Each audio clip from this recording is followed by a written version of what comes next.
Zita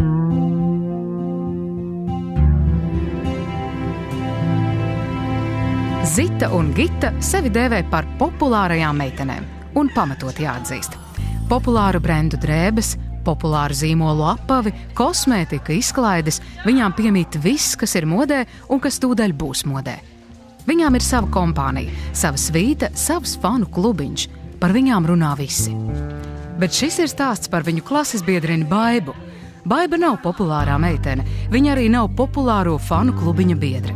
Līdz ar dažām citām klases meitenēm, Baiba turas maliņā un neiesaistās Zitas un Gitas apbrīnotāju kompānijā. Un kas gan viņu tur laistu? Baibai tik un tā nebūtu ne mazāko izredžu. Viņai nav firmas drēbju, viņas apavi nav dārgi un stilīgi. Faktiski Baibas garderobē nav nekā tāda, nekā ievērības cienīga, par ko stilīgie klases biedri nekavējas viņai atgādināt.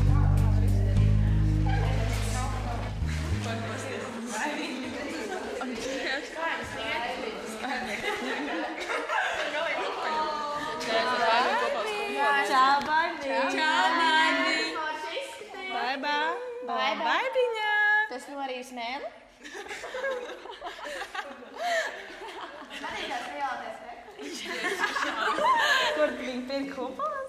Tā krāsa jau, man liekas, Cik viņš maksāja? Šausmīgs skaisti. Man arī viņi ļoti patīk, kas viņi nopirk Zārā. Un tavu rokas rādzīta. Jā, mammas dāvā. Ak, Dievs, cik šausmīgs. Sagriežam.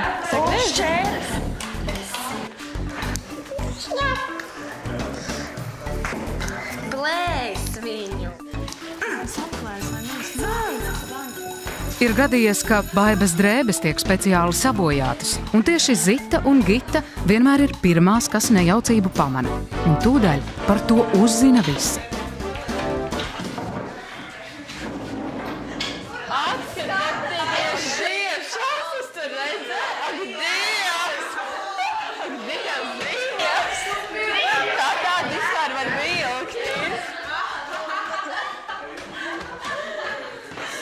Baibiņai sāksies kučī moda.